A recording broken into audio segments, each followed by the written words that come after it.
To be honest, I wanted to move on. We've done a couple of sessions looking at the story of Joseph, but I really felt God wouldn't let me move on. I felt he was saying, come on, look at the whole picture. When it says that Joseph was a successful man, he was away, unloved, in a foreign place, with very little satisfaction in real terms. And one day, the wife of his master outrageously invited him to have sex with her.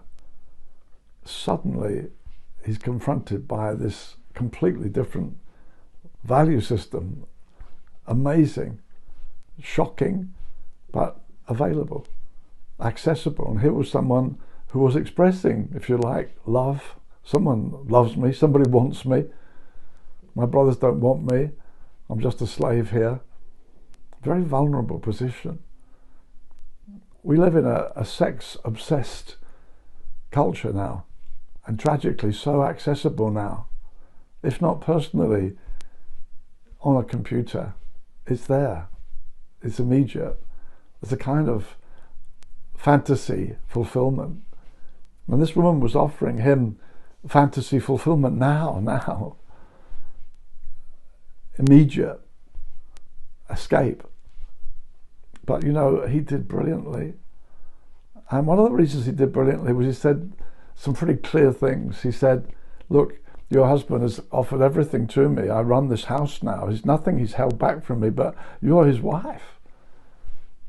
Rather unlike Eve at the beginning of our Bible story, where she was offered to eat of a tree that was forbidden to her, and she said, well, we're not allowed to, but Joseph was very clear.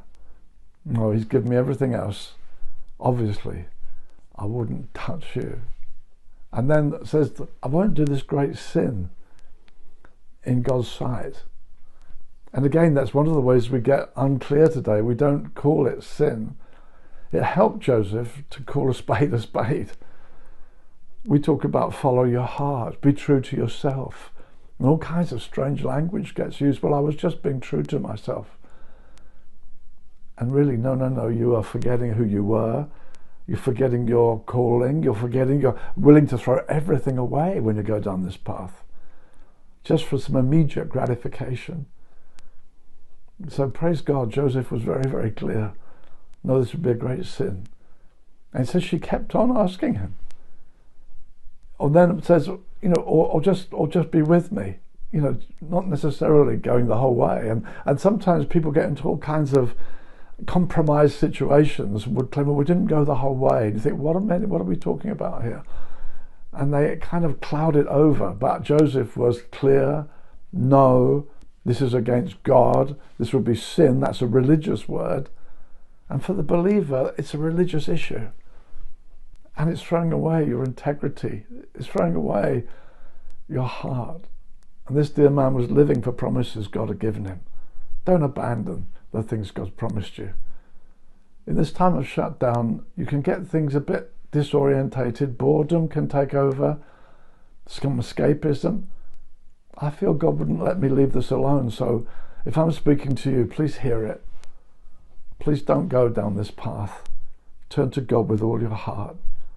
If necessary, find the cleansing and forgiveness for what has been done. But let's press on. Retain your dignity. God help us in these very unclean days to live for him.